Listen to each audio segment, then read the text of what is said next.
తెలంగాణ కాంగ్రెస్ ఎన్నికల అభ్యర్థుల ఎంపిక సరిగా జరగలేదని ఆ పార్టీ సీనియర్ నేత నిరంజన్ అభిప్రాయపడ్డారు. అక్రమ ఆస్తులు కాపాడుకోవడం కోసమే బీఆర్ఎస్ నేతలు కాంగ్రెస్ లో చేరారని ఆరోపించారు. అసెంబ్లీ ఎన్నికల్లో తిరస్కరించిన వారికి పార్లమెంటు ఎన్నికల్లో టికెట్ ఎలా ఇస్తారంటున్న నిరంజన్తో మా ప్రతినిధి Pratap face to face. Party Lok Sabha అభ్యర్థుల విషయానికి సంబంధించి కొందరు సీనియర్ నేతలు తీవ్ర అభ్యంతరాలు వ్యక్తం చేసిన పరిస్థితి. ఈ అంశానికి సంబంధించి నిరంజన్ ఇప్పటికే కాంగ్రెస్ పార్టీ ఏఐసీసీ అధ్యక్షుడు మల్లికార్జున ఖర్గేకు లేఖ కూడా రాయడం జరిగింది. నిరంజన్ మనతో ఉన్నారు, వారితో మనం మాట్లాడదాం. సీనియర్ వైస్ ప్రెసిడెంట్ సార్, చెప్పండి, మీరు మల్లికార్జున ఖర్గేకు లేఖ రాయడం జరిగింది, ఎందుకు మీ ప్రధానమైన అభ్యంతరాలు? మార్పు కావాలని కోరుకున్నారు కాబట్టి బీఆర్ఎస్ను ఓడించి కాంగ్రెస్ పార్టీని గెలిపించడం జరిగింది. కాంగ్రెస్ పార్టీ అధికారంలోకి వచ్చిన తర్వాత లోక్సభ ఎన్నికలు వచ్చినాయి. మళ్ళీ ఎవరైతే బీఆర్ఎస్లో కీలకమైన పాత్ర వహించుండ్రో వాళ్ళనే రాత్రికి రాత్రి తీసుకొచ్చేసి ఇక్కడ వాళ్ళకే టికెట్లు ఇవ్వటం అనేది కాంగ్రెస్ పార్టీ కార్యకర్తలు అనేది అది జీర్ణం చేసుకోలేకపోతున్నారు. మరి ప్రజల యొక్క ఆకాంక్షలకు కూడా విరుద్ధం. కాంగ్రెస్ పార్టీలో కార్యకర్తలకు కొదువు ఉందా, నాయకులకు కొదువు ఉందా, ఏమి కొదువు ఉందని బయట వాళ్ళని నిన్నటి వరకు ఇంకొక అతడైతే అసలు ఎమ్మెల్యేకి ఇంకా రాజీనామా చేసినట్టు కూడా నాకు తెలియదు. అటువంటి వ్యక్తికి మీరు టికెట్ ఇస్తే కాంగ్రెస్ పార్టీని అసలు సిగ్గుతో తలవంచుకోవాల్సిన పరిస్థితి కార్యకర్తలకు ఏర్పడింది. అంటే ఈ జాయినింగ్స్, ఈ చేరికలంతా కూడా రాజకీయ పునరేకీకరణ, ప్రభుత్వాన్ని పడగొడతామంటారు కాబట్టి మేము స్ట్రెంథెన్ చేసుకునే ప్రయత్నం చేస్తామని మీ ప్రభుత్వ పెద్దలే చెప్తున్నారు. అంటే మీకు చేతకారుతున్నామా? అది వాళ్ళు వస్తేనే మీకు సాధ్యమవుతుందా? ఉండే ఏదైతే కార్యకర్తలు అసెంబ్లీలో పనిచేయటం జరిగిందో వారు గెలిపించారో వాళ్ళకు పార్లమెంట్ ఎన్నికల్లో గెలిపించడం వారికి సాధ్యం కాదని భావిస్తుండ్రా? ఇంకా అప్పుడు అసెంబ్లీ ఎన్నికల్లో అనేది మనకు ప్రభుత్వం లేకుంటే ఇప్పుడు ప్రభుత్వం కూడా ఉన్నది.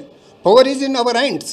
Why you depend upon the others? ఒకవేళ రేపు గ్యారంటీగా ఉంటారనే పరిస్థితి ఏంది? ఇప్పుడు కూడా ఎమ్మెల్యే పదవికి రాజీనామా చేసి బరిలో నిలవాలంటున్నారా, లేకపోతే ఎట్లా నాగేందర్ విషయంలోనే మీ అపోజిషన్, ఎట్లా మీ వ్యతిరేకత? నాగేందర్ ఒకరి విషయంలో కాదు, 17 పార్లమెంట్ సీట్లలో ఎవరైతే పార్టీకి పనిచేసినటువంటి కార్యకర్తలు ఉన్నారో, నాయకులు ఉన్నారో వాళ్ళల్లో ఒకరిని ఎన్నిక చేసి మీరు టికెట్ ఇవ్వండి.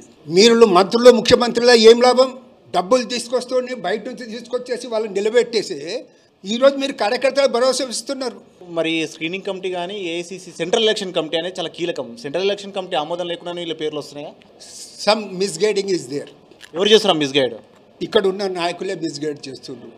పార్టీకి సమాచారం ఉండట్లేదా? మిస్గైడ్ చేస్తే వాళ్ళు మిస్ అవుతున్నారా? Some gap is there. ఇప్పుడు రేపు ఎన్నికల్లో అయిన తర్వాత వారు మళ్ళీ తిరిగి వేరే పార్టీల్లో పోరు అనే గ్యారంటీ ఏముంది? మీరు మీ ఆస్తులను రక్షించుకుంటారని, భూ కబ్జాలను రక్షించుకోవటానికి అనేసి మీరు పార్టీ మారి అందులో కొయ్యింది కదా. మళ్ళీ మిమ్మల్ని మీరు రక్షించుకోవడానికి ఇందులోకి రావటం జరుగుతుంది. మీరు వస్తారు రండి, మీరు పార్టీకి వాళ్ళ అవసరం ఉందని గిట్ట నాయకులు భావిస్తారు రండి, కానీ టికెట్లు మాత్రం ఇవ్వకండి. మీరు పార్టీ అధ్యక్షుడు, జాతీయ అధ్యక్షుడు మల్లికార్జున ఖర్గేకు లేఖ రాశారు.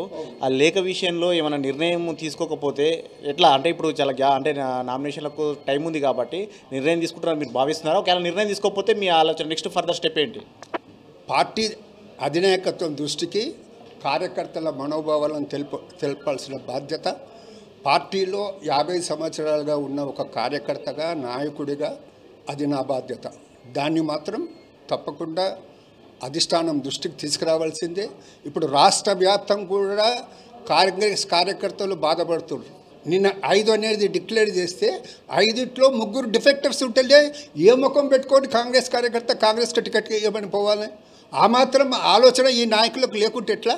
రైట్, ఇది మొత్తం మీద నిరంజన్ చెప్తుంది. ఖచ్చితంగా ఈ అభ్యర్థుల ఎంపిక అనేది పునరాలోచన చేయాలి. కాంగ్రెస్ పార్టీ అధిష్టానం కూడా నిన్న ఏదైతే ప్రకటించిన 5 మందిలో 3 డిఫెక్టర్స్ ఉన్నారో ఇతర పార్టీల నుంచి వచ్చిన వారికి కాకుండా పార్టీలో కష్టపడిన వారికే టికెట్ ఇవ్వాలని చెప్పేసి నిరంజన్ చెప్తున్న పరిస్థితి. కెమెరామెన్ రవీందర్తో ప్రతాప్, 10 టీవీ, హైదరాబాద్.